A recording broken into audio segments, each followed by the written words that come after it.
राहुल गांधी ना किसी से डरते हैं ना झुकते हैं। अगर वो डरने वाले हो, इन लोगों ने तो डराने की झुकाने की बहुत कोशिश की। आज भी आज़ादी की लड़ाई लड़ रहे हैं, आज भी देश में संविधान को बचाने की लड़ाई लड़ रहे हैं। आज भी भारतीय जनता पार्टी की एक भी सीट नहीं थी, तो हमारी पार्टी के नेता 2 सीटों पर उनको जिताते थे और संसद में बैठाते थे। क्योंकि राहुल गांधी किसानों के नेता हैं, मजदूरों के नेता हैं, देश की जनता के नेता हैं, वो उद्योगपतियों के नेता नहीं है। राहुल गांधी जी का ये क्षेत्र हमेशा एहसान बंद रहेगा और युवाओं का भरोसा राहुल गांधी जी पर है। और भूमि अधिग्रहण बिल राहुल गांधी जी ने पास कराया, और जब ये बीजेपी के जितने भी लोग हैं जो किसान विरोधी लोग हैं, इन्होंने आके उसको खत्म करने की पूरी कोशिश की, तो क्या यही हमें सर्टिफिकेट बांटेंगे? यही बताएंगे कि तुम राम भक्त हो या नहीं हो, तुम हनुमान भक्त हो या नहीं हो? जय हिंद दोस्तों, वंदे मातरम। मैं सोनू नागर, आप देख रहे हैं हिंद फोकस न्यूज़। आज मैं हूं नोएडा में, मेरे साथ हैं दिनेश अवाना जी, जिन्होंने NSUI से अपनी राजनीति की शुरुआत की और उसके बाद फिर कांग्रेस में और एक वरिष्ठ नेता की तरह वो उभरे हैं। यहाँ नोएडा में काफ़ी चर्चित नाम है दिनेश अवाना। आज मैं उनके पास आया हूँ और जानने की कोशिश करेंगे कि किस तरीके से यहाँ का जो माहौल है, चुनावी माहौल, उस पर पूरी चर्चा करेंगे। दिनेश जी, आपका बहुत बहुत स्वागत। जी, बहुत बहुत धन्यवाद भाई जी, आप लोग हमारे यहाँ आए। आपका और आपके पूरी मीडिया का बहुत बहुत स्वागत और अभिनंदन। दिनेश जी, मेरा पहला सवाल जो रहेगा वो ये है कि आप कांग्रेस में हैं, कांग्रेस के साथ आप काफ़ी समय से जुड़े हुए हैं, 2003-04 से आप इसी में हैं। अब किस तरीके से आप देखते हैं पहले वाली कांग्रेस और अब वाली कांग्रेस में? आपको कोई अंतर दिखता है कि भाई अब 10 साल बीजेपी को हो गए हैं? और किस तरीके से आप राजनीति को देखते हैं, नोएडा गौतम बुद्ध नगर की राजनीति? देखिए, पहले वाली कांग्रेस और आज की कांग्रेस तो कांग्रेस ही है, लेकिन जो दूसरी पार्टियों का जो काम करने का जो तरीका है, द्वेष भावना रखने का जो है, उन चीज़ों में परिवर्तन हुआ है। कांग्रेस तो ये आज़ादी की लड़ाई लड़ी है, पंडित जवाहरलाल नेहरू जी, गांधी जी और बड़े बड़े जो पार्टी के वरिष्ठ नेताओं ने लड़ाई लड़ी है, देश की आज़ादी दिलाई है। तो कांग्रेस तो वही है, आज भी आज़ादी की लड़ाई लड़ रहे हैं, आज भी देश में संविधान को बचाने की लड़ाई लड़ रहे हैं, आज भी नैतिकता की लड़ाई लड़ रहे हैं, आज भी भुखमरी से कैसे हम लोग उभरे हैं उससे लड़ाई लड़ रहे हैं, आज भी महंगाई से लड़ाई लड़ रहे हैं, आज भी बेरोजगारी से लड़ाई लड़ने की बात है। तो कांग्रेस तो वही है, अपने अपने पथ पर बिल्कुल चलती चल रही है। मेरा ये सवाल इसलिए था क्योंकि जब आप देखते हैं एक कांग्रेस पार्टी जो आज़ादी के टाइम से, आज़ादी से पहले से भी और फिर 47 के बाद से लगातार देश में सरकार रही, अब ऐसी क्या परिस्थिति आ गई 2014 के बाद में 40 सीट, 54 सीट? तो ये थोड़ा सा कहीं ना कहीं देखना होगा कि भाई कुछ बहुत ज़्यादा डाउनफॉल कहते हैं इस चीज़ को ना, राष्ट्रीय पार्टी के लिए इतनी सीटें आना। फिर अब आप कह रहे हैं कि वही सारी चीज़ें हैं, तो क्या कहीं वरिष्ठ नेताओं के साथ कुछ ऐसा, मतलब कोई असमंजस सी दिखती है, या अभी कोई समय है ये कि उसके भंवर में घूम रही है कांग्रेस? कैसा लगता है? देखिए, जब भारतीय जनता पार्टी की एक भी सीट नहीं थी, तो हमारी पार्टी के नेता 2 सीटों पर उनको जिताते थे और संसद में बैठाते थे और उनको विपक्ष की बात वो करते थे। आज क्या है, आज इन लोगों ने गुमराह किया है जनता को, ऐसे सपने दिखाए हैं कि 15 लाख रुपए आपको देंगे और रोज़गार देंगे और आपको बिल्कुल आसमान में पहुंचा देंगे, हवाई चप्पल ख़त्म हो जाएंगी, बिल्कुल आप बस गाड़ी छोड़ कर हेलीकॉप्टरों में चलोगे। तो इस वजह से देश की जनता कुछ गुमराह हुई है। अब उनकी समझ में धीरे धीरे आ रहा है कि टमाटर के रेट आप देखिए और किसी भी सब्जियों के रेट आप देखिए, पेट्रोल के रेट देखिए। ये लोग कहते थे कि पेट्रोल की कीमत क्या होगी और महंगाई ख़त्म कर देंगे, कुछ नहीं हुआ। सब चीज़ 10 नहीं 50 गुना ऊपर बढ़कर आई है। तो कुछ लोग थोड़ा बहक जाते हैं, नहीं समझते हैं। इन लोगों ने व्हाट्सएप यूनिवर्सिटी चलाई थी, उसमें अपने ढंग से ये लोगों को इधर उधर की बातें कर रहे थे, ऐसे ऐसे सपने दिखा रहे थे कि अब बिल्कुल आप यहाँ नहीं रहोगे, स्वर्ग में रहोगे। लेकिन जब लोगों की आँख खुली, देखा कि हमारे 10 साल बर्बाद हो गए हैं, कुछ नहीं है, महंगाई बढ़ती जा रही है, रोज़गार नहीं है, नैतिकता ख़त्म हो गई है, भाई को भाई से लड़ाने की बात हो रही है, ये जब सब चीज़ें चल रही है तो बिल्कुल अब लोग समझ रहे हैं, अब कांग्रेस की तरफ सब लोगों का रुझान है, कांग्रेस फिर से आएगी। ये जो आपने बात कही, भाई को भाई से बात हो रही है, मैं उसी बात पे आता हूँ कि जब ये मैं अगर सीधा सीधा कहूँ आपको, भाई से भाई लड़ाने वाली बात जो मैं समझता हूँ, जितना आप हिंदू मुस्लिम वाला कर रहे हैं कि भाई आपका जो कहना है, पूरी कांग्रेस का यही कहना है कि बीजेपी हिंदू मुस्लिम ज़्यादा करती है, ऐसा कांग्रेस का कहना है। अब उसमें आप देखते हैं कि जब कांग्रेस की सरकार में या राजस्थान में हो गई, छत्तीसगढ़ में हो गई, तो क्या वहाँ ऐसा नहीं है? नहीं, देखिए मैं ये कह रहा हूँ कि सरकारों का नैतिक काम है, कहीं भी कोई भी हिंसा होती है, जो दोषी है उसको सज़ा दो, चाहे वो किसी भी समुदाय के लोग हैं। संविधान के आधार पर जो भी उन पर क्राइम बनता है वो करना चाहिए। लेकिन अब आप देखिए मणिपुर में क्या हो रहा है। आपने वो बेचारी महिलाओं की तस्वीरें देखी, वीडियो देखी, क्या लगता है कि हम आज़ाद हिंदुस्तान में बैठे हैं? क्या लगता है हमारे गांधी जी ने जब आज़ादी की लड़ाई लड़ी तो क्या यही सपना देखा था? भीमराव अंबेडकर जी ने क्या यही सपना देखा था कि इसीलिए हम देश की आज़ादी की लड़ाई लड़ रहे हैं? इतना अत्याचार तो अंग्रेजी टाइम में भी नहीं हुआ। आज पता नहीं क्या हो रहा है। आज ये जो है हिंदू खतरे में, हिंदू खतरे में। अरे जब मुस्लिम समुदाय राजाओं के उसमें जब कहीं कोई हिंदू का कुछ नहीं है, जब खतरे में नहीं हुआ, आज तो प्रधानमंत्री, राष्ट्रपति, मुख्यमंत्री सब हिंदू है। आज कहाँ से खतरे में हो गए भैया? ये लोगों को डराने की, गुमराह करने की और एक दूसरे विचारों को उत्पन्न करने की जो इन लोगों की जो कोशिश है वो चल रही है, इससे अलग कुछ नहीं है। आज आप देखिए कि चाहे कोई भी है, आज आप देखो कि रसोई की गैस कितनी महंगी है। मतलब आम लोग तो मेरे हिसाब से उनसे परे हो गई ये सब चीज़। आज सब्जी से टमाटर गायब है, सलाद में टमाटर गायब है। बताओ, ये इन चीज़ों की बात नहीं कर रहे हैं। 15 लाख रुपए ऐसा दिखा दिया कि एक परिवार में पाँच लोग हैं, तो उन्होंने समझा कि हमारे पास तो इतना पैसा आ गया, हमको तो कमाने की ज़रूरत नहीं है। और जब जनता ने उनसे सवाल किए कि हमारे 15 लाख कहाँ हैं, तो कह रहे हैं ये तो जुमला है। तो ये तो जब देश बिल्कुल मट्टी में इन लोगों ने मिलाने की बात कर दी, बिल्कुल जीरो कर दिया, अर्थव्यवस्था बिल्कुल जीरो कर दी, तो फिर ये तो लास्ट में कह देंगे हमारे तो जुमले थे। इतनी बात कहनी है, इन पर कोई केस नहीं बनता। और हमारे नेता अगर कहीं कुछ भी कह दें तो उनकी सदस्यता भी जाएगी, उनका घर भी छीनेगा, उनका ईडी भी आएगी, उन पे सीबीआई भी आएगी, उन पे सब कुछ जितने भी इनके हथकंडे सब चलेंगे। कोई कहने वाला नहीं है। हद है। आज इनके सांसद को 2 साल की सज़ा हुई है, हैं? क्या कार्रवाई हो गई भाई? हैं? राहुल गांधी है। क्या बोला भाई?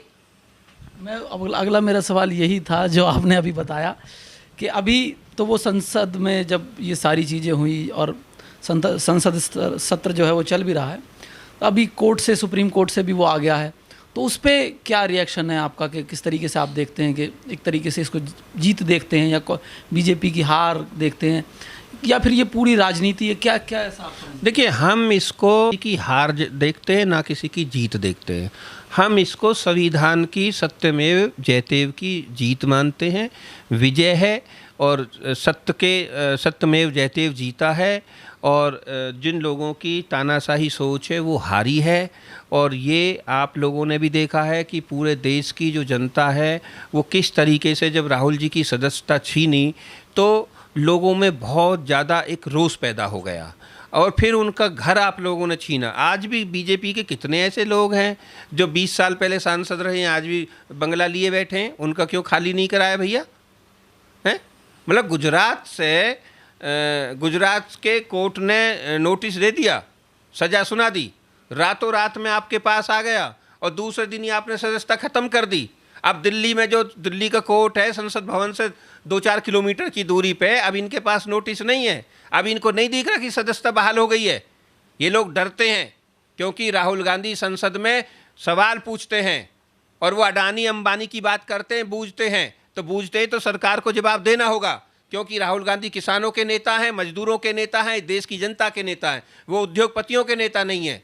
राहुल गांधी ना किसी से डरते हैं ना झुकते हैं।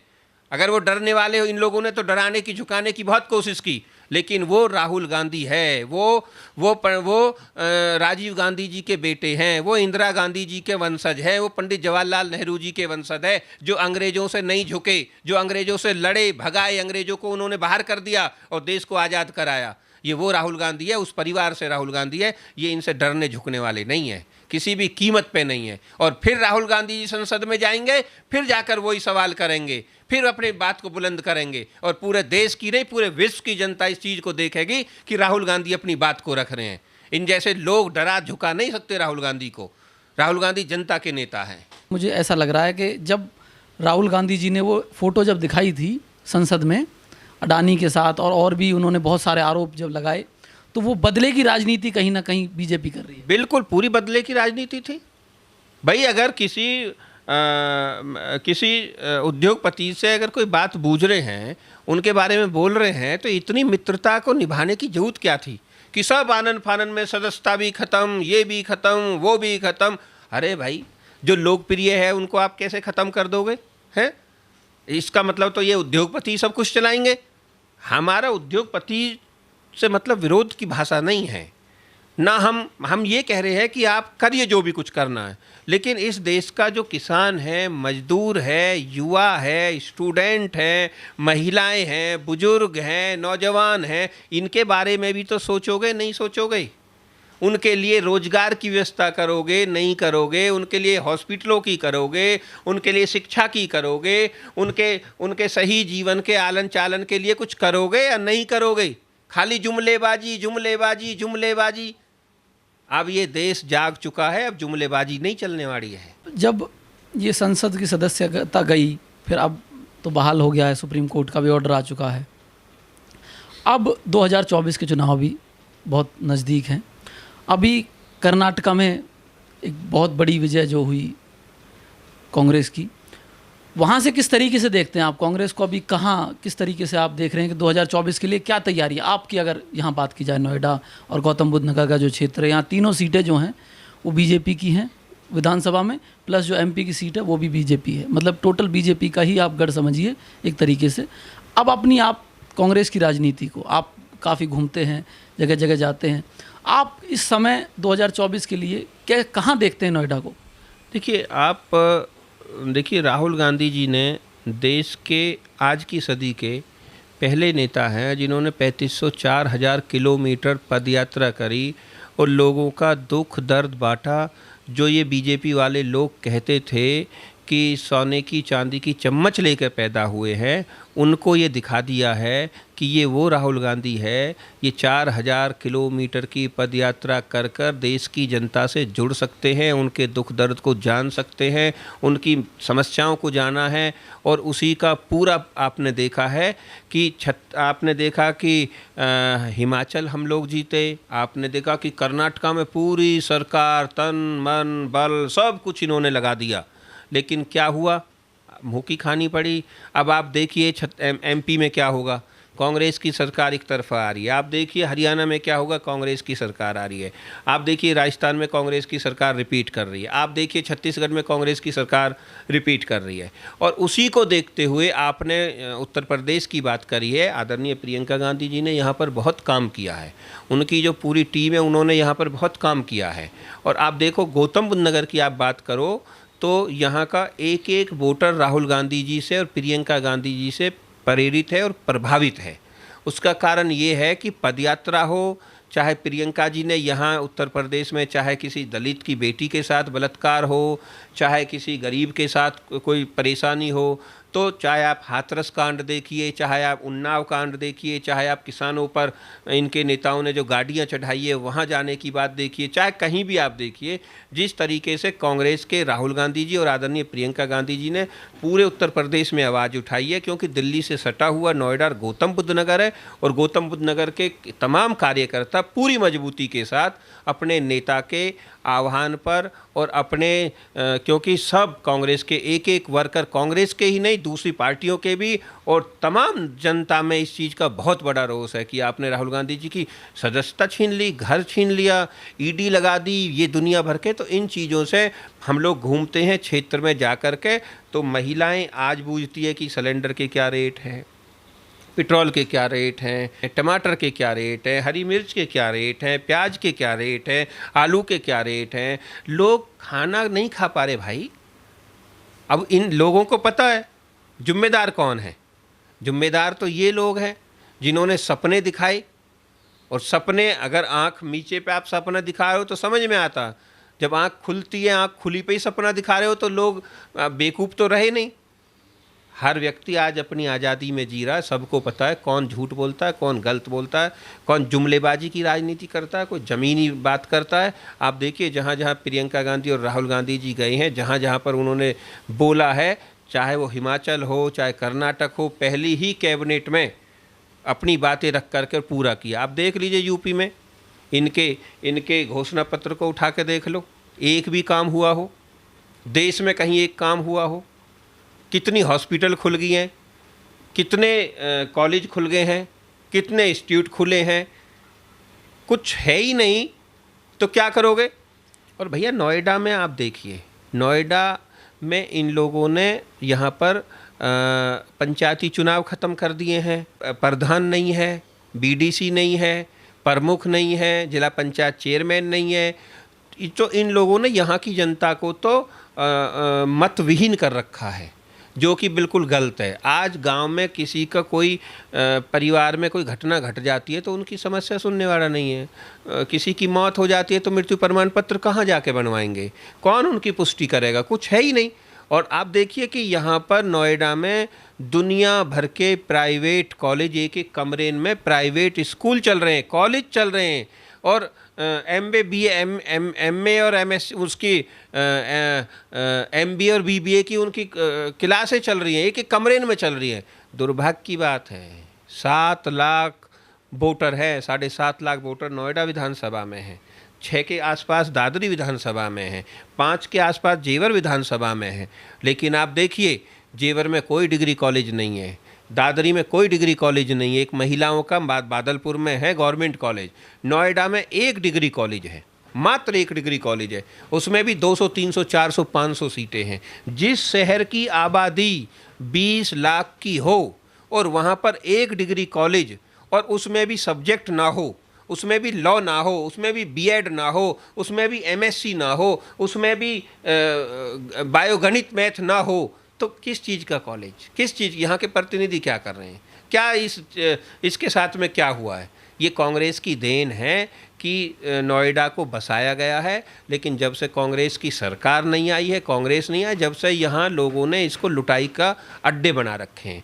आप देखिए यहाँ हम लोगों ने ज़मीन दी, हम लोगों ने ज़मीन दी, फैक्ट्रियों के लिए दी, और इंस्टीट्यूटों के लिए दी, सबके लिए दी, लेकिन बड़े दुर्भाग्य की बात है कि हम लोग ज़मीन दे रहे हैं, नोएडा प्राधिकरण हमसे ज़मीन लेता है 400 रुपया मीटर, और उसको जब आगे बेचता है तो 40,000 रुपया मीटर। फिर राहुल गांधी जी का ये क्षेत्र हमेशा एहसान बंद रहेगा कि जब वो भट्टा पारसौल आए और हम लोगों ने बताई कि आप किसी दुकान पे जाते हो तो वहाँ जूता वाले से भी अगर हम जूता खरीद रहे हैं तो वो अपना रेट बताता है। हम अगर कहीं पेन खरीद रहे हैं तो वो उसका रेट तय करता है। हम अगर फ़ोन खरीद रहे हैं तो उसका रेट बताता है, मैं इतने में दूंगा। लेकिन हम लोगों की ज़मीनों का कोई रेट हम लोग तय नहीं करते हैं।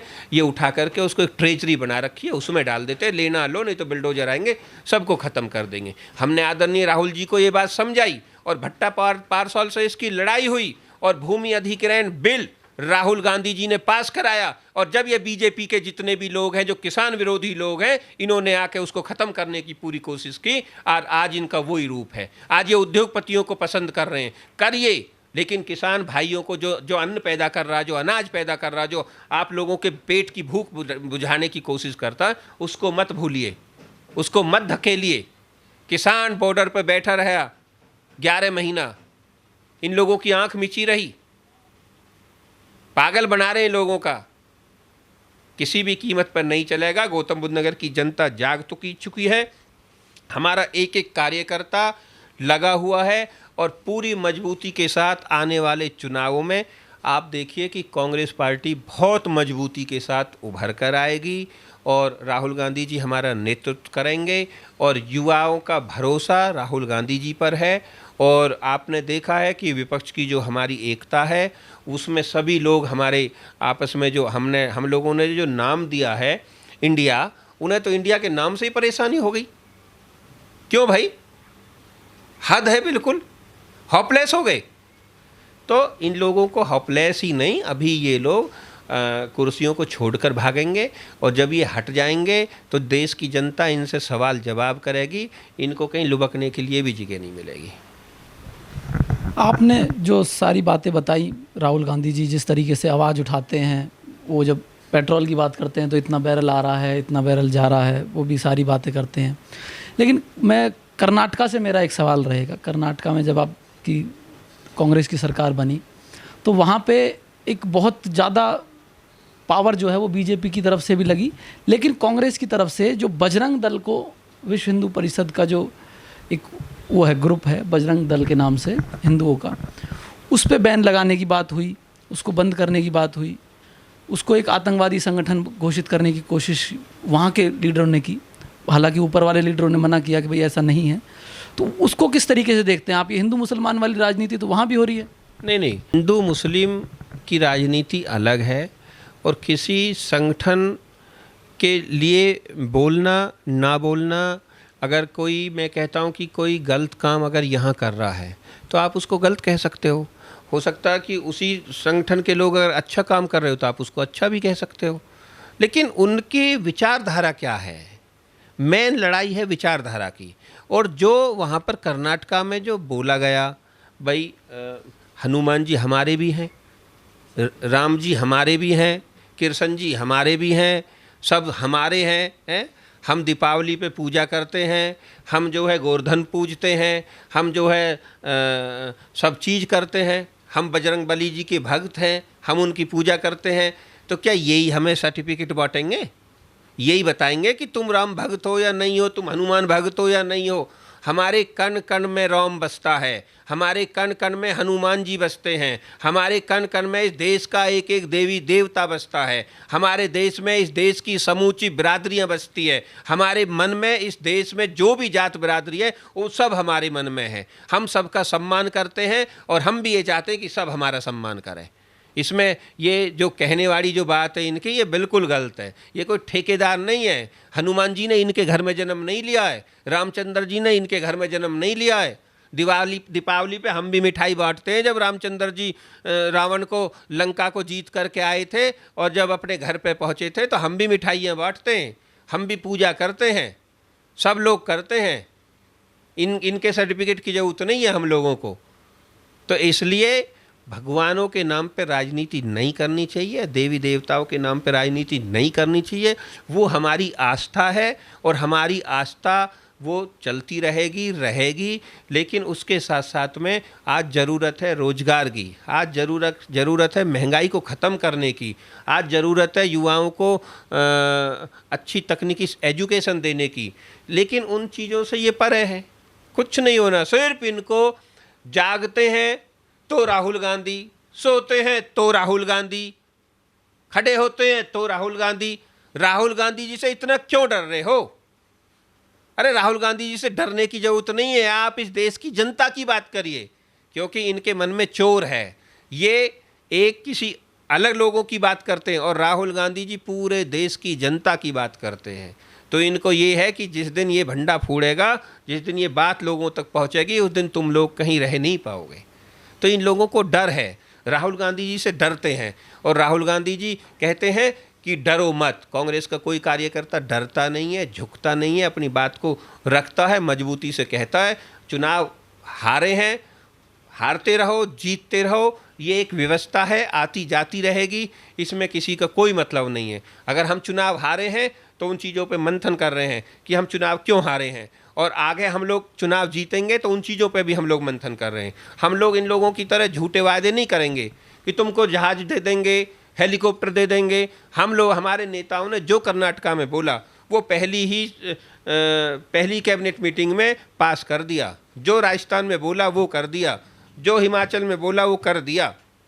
हम लोग काम करके दिखा रहे हैं, ये लोग काम बोल करके और जब टाइम आता है तो जुमले बता देते हैं। कि अब कर्नाटका, राजस्थान, यहाँ की जब बात चलती है तो अभी एक और चीज़ जो है वो ट्रेंडिंग में आई है, ये सारी चीज़ों जब आती हैं कि आम आदमी पार्टी दिल्ली में फ्री का जो वो है ट्रेंड चलाती है कि किसी तरीके से बिजली फ्री, ये फ्री, पंजाब में वो जीत जाते हैं। उसके बाद से कहीं ना कहीं ऐसा लगता है कि कांग्रेस ने भी वो फ्री वाला जो वर्ड है कि भाई यहाँ से लेके वहाँ दे दो और बाकी वो जो कोष में से देते रहेंगे, या फ्री वाला, जैसे अभी मैं राजस्थान की बात करूं, कर्नाटका की बात करूं, तो वो फ्री वाला कहीं ना कहीं कांग्रेस भी उसी फ्री वाले पे आ रही है कि फ्री बिजली हम इतनी यूनिट देंगे। तो आप इस राजनीति को कहाँ तक सही मानते हैं? देखिए, मैं कहता हूँ कि फ्री की बात तो ना, ये देश भारत देश है, यहाँ का कोई भी नागरिक, कोई भी व्यक्ति फ्री की चीज़ लेना पसंद ही नहीं करता है। और गवर्नमेंट अगर कुछ कर रही है, जैसा आपने बताया कि कांग्रेस जितना घोषणाएं कर रही है उतना कर रही है, उन्हीं संसाधनों में से कर रही है जो गवर्नमेंट के पास है। उनका क्या है कि उद्योगों को बढ़ावा दो, जैसे जैसे आपके उद्योग बढ़ेंगे, काम चलेगा, लोग बाहर निकलेंगे, रोजगार करेंगे, काम धंधे करेंगे, तो उससे पैसा आएगा, वो पैसा फिर मतलब एक चक्र ये बनता चला जाएगा, और ये चक्र से जो है ये सब काम होते चले जाएंगे। और फिर इतनी बेचैनी क्यों भाई? हजारों करोड़ों रुपया को लेकर माल्या भाग गई। हजारों करोड़ों रुपया के ये बड़े बड़े उद्योगपति जो हैं, ये एकदम कह देते हैं कि घाटा हो गया, इनको लोन मिल रहा है, सब चीज़ है। अगर किसान को 50 यूनिट बिजली दे दी है, कोई आफत आ गई है? अगर किसान को कहीं कोई सिलेंडर अगर 500 रुपये में मिल गया तो कोई आफत आ गई है? किसान पे इतनी आपत्ति हो जाती है इन लोगों को। उन पे नहीं है जो पैसा न ले लेके भग गए, इनके बैठा के जहाजन में विदा कर दिए, तुम चले जाओ यहाँ से, हैं? लाखों करोड़ों रुपया वे ले लेके भग गए, उन पे आफत नहीं है। हमारे जो किसान है वो, उन्हें वो सिलेंडर पर खाना ना बनाए, वो चूल्हे पे जाके बैठे, वो लकड़ी चुगे हैं। इनको लाइट, मतलब हमारा किसान, हमारे देश का किसान मजदूर जो लाइट में ना बैठे, वो लाइट के मालिक वो रहेंगे। अगर ये कांग्रेस सरकार या ये कर रहे हैं तो बुराई क्या है? मैं तो इसे कुछ गलत नहीं समझता।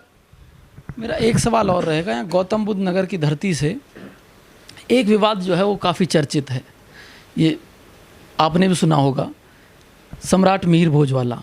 उस पर जो है वो दो तरफा राजनीति चल रही है।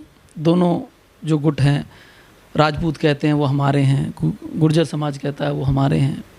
तो आप इसको कहाँ तक सही देखते हैं? क्या इसमें आपको बीजेपी की कहीं पॉलिटिक्स लगती है, या मतलब किस तरीके से आप इस सारे विवाद को देखते हैं? ये मिहिर भोज जी कल आए थे, 2 साल पहले आए थे, आज़ादी से पहले थे, हमारे पूर्वज हैं, हमारे बड़े हैं, कभी कोई विवाद वाली बात तो नहीं आई। जब से बीजेपी की सरकार आई है, जब से ही क्यों तनावबाजी दुनिया भर में हो रहा है, हैं? आपको नहीं पता कि राजा मिहिर भोज कौन थे? उनके आगे पहले से ही लिखा जाता है कि गुर्जर प्रतिहार सम्राट मिहिर भोज।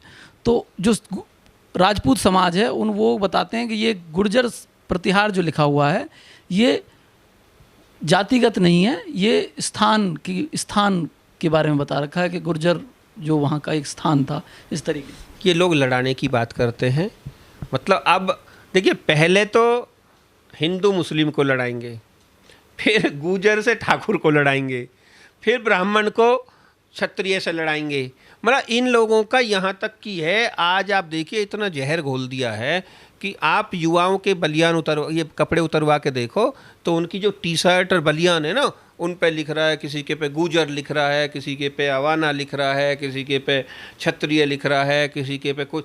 मतलब यार ये क्या मतलब है? हम लोग कॉलेज में क्यों पढ़ते हैं? हम लोग स्कूल में क्यों जाते हैं? क्यों एक सी ड्रेस पहन के जाते हैं? कभी सोचा इन लोगों ने? वहाँ पर जब हम लोग स्कूल में जाते हैं तो एक सी ड्रेस पहन के जाते हैं। ना कोई बड़े बाप का बेटा, ना कोई छोटे बाप का बेटा, ना कोई हिंदू है, ना कोई मुस्लिम है, ना कोई ब्राह्मण है, ना कोई क्षत्रिय है, ना कोई गुर्जर है, ना कोई और कोई है, सिर्फ वो एक स्टूडेंट है। इसीलिए आज इन लोगों ने जहर जो घोट दिया है, आने वाले टाइम में इसका परिणाम अच्छा नहीं होगा, नुकसान उठाने पड़ेंगे। भाई के मन में ईर्ष्या पैदा की है। मैं तो कहता हूँ कि हम भगवान वाल्मीकि जी को भी मानते हैं, वो भी हमारे हैं। हम तो मीर भोज जी को भी मानते हैं। हम तो परशुराम जी को भी मानते हैं। हम तो अंबेडकर जी को भी मानते हैं। हम तो अहिल्याबाई जी को भी मानते हैं। हम तो झांसी की रानी जी को भी मानते हैं। हम तो तुलसीदास को भी मानते हैं, कबीरदास जी को भी मानते हैं। हम तो अटल जी को भी मानते हैं, पंडित जवाहरलाल नेहरू जी को भी मानते हैं। हम तो सबको मानते हैं भैया, हमारी आस्था तो सबके लिए है। मैं तो कह रहा हूँ कि अगर कोई मेरे भगवान के लिए दूसरा उसकी पूजा कर रहा हो तो बुराई क्या है, करो। अगर उन्होंने अच्छे काम किए तो दूसरे लोग भी करेंगे। मैं परशुराम जी की पूजा कर रहा हूँ, मुझे अच्छा लगा, मैं कर रहा हूँ उनकी। ये तो हम किसी का कोई प्रतिबंध थोड़ी, आप कोई किसी को भी मान लो। लड़ाने की बात ये सब लोग जानते हैं, जनता जानती है। ये लड़ाने का काम इन्होंने ही किया है और दादरी से जो शुरुआत इन्होंने की है ये आने वाला टाइम बताएगा, आप देखना। एक मेरा लास्ट सवाल और रहेगा।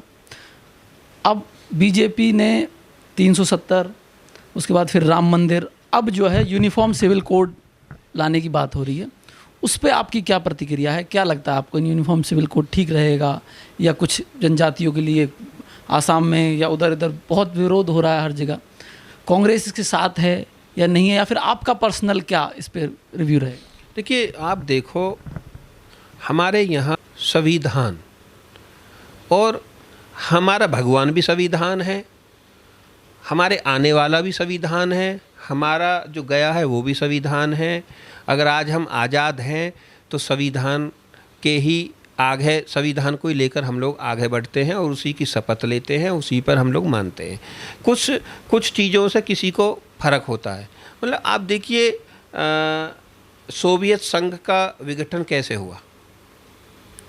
खाने की चीज़ों पे हुआ, डबल रोटी, आटा, इन चीज़ों को लेकर एक बहुत बड़ी चीज़ हो गई। आप देखिए मणिपुर में कितना, मतलब 3 महीने से हमारे देश की में इतना वो हो रहा है कि मणिपुर जड़ रहा है? मतलब जो घरों की बेटियों का नहीं पता कि वो गई है, वो वापस आएंगी नहीं आएंगी। जो बच्चा गया है उसका नहीं पता वो आया है नहीं आया है। खाली इंटरनेट बंद करने से समस्या ख़त्म हो जाएगी? ये किसकी जिम्मेदारी है?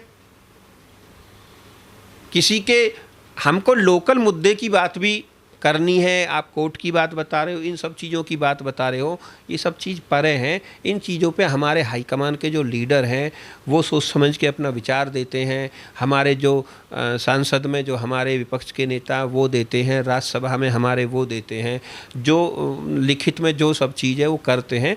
लेकिन मेरा व्यक्तिगत मानना ये है कि कहीं भी किसी भी, चाहे वो किसी भी समुदाय का व्यक्ति है, चाहे वो कोई भी है, उसको दुख ना पहुँचे, ऐसे कानून, ऐसे संविधान हम लोगों को लाने चाहिए। ऐसे कानून हम लोगों को बनाने चाहिए। चाहे वो गरीब हो, चाहे अमीर हो, चाहे वो कुछ भी हो, किसी को कोई दुख ना हो। इस स्वतंत्र भारत में, इस आज़ाद हिंदुस्तान में, इस आज़ाद भारत में सब लोग खुशहाल रहें। ऐसे कानून और ऐसी जिम्मेदारी आगे बढ़नी चाहिए। और जो लोग मतलब अहिंसा की तरफ चलते हैं, हिंसा फैलाते हैं और ये जो करते हैं, उनको सोचना चाहिए कि इस तरीके से नहीं होगा और समझना चाहिए देश बड़ी मुश्किल से बना है। और ये एक सिर्फ हमारा देश ऐसा है जिसमें हिंदू भी रहता है, मुस्लिम भी रहता है, सिख भी रहता है, ईसाई भी रहता है, गरीब भी रहता है, अमीर भी रहता है, किसान भी रहता है, उद्योगपति भी रहता है, मजदूर भी रहता है, सब लोग रहते हैं। तो ये एक हमारे एक ऐसी माला है, इस माला में जितने भी ये सब लोग हैं उनको सबको पिरो करके बना करके रखने की ज़रूरत है। और मैं यही आशा उम्मीद करूँगा कि हमारे देश में आगे चलकर किसी भी प्रकार की कोई नफ़रत ना हो और किसी के साथ कोई द्वेष भावना ना हो। यहाँ पर ऐसे उद्योग हों, ऐसी तकनीकी हो, ऐसे उद्योग, ऐसे कॉलेज हो, इंस्टीट्यूट हो, एम्स हॉस्पिटल हो, जिससे कि किसी को कोई भी समस्या ना हो। और इस तरीके की जो राजनीति आज चल रही है ये ख़त्म हो जानी चाहिए। इसको हमारे देश के नौजवान, युवा, तमाम नागरिक सब लोग देख रहे हैं। और मैं चाहता हूं कि मैं आशा और उम्मीद करता हूं कि मेरी इस बात से सभी लोग ज़्यादातर प्रभावित भी होंगे। ये जो पूरी वार्ता हुई हमारी, इसमें बहुत सारी चर्चाओं पर बात हुई। आप भी अपने कमेंट्स में हमें ज़रूर बताएं कि आपको ये चर्चा कैसी लगी। हमारे साथ थे दिनेश अवाना जी, आपके कमेंट्स का मुझे इंतज़ार रहेगा और हमारे चैनल को भी सब्सक्राइब कर लें। जय हिंद, वंदे मातरम।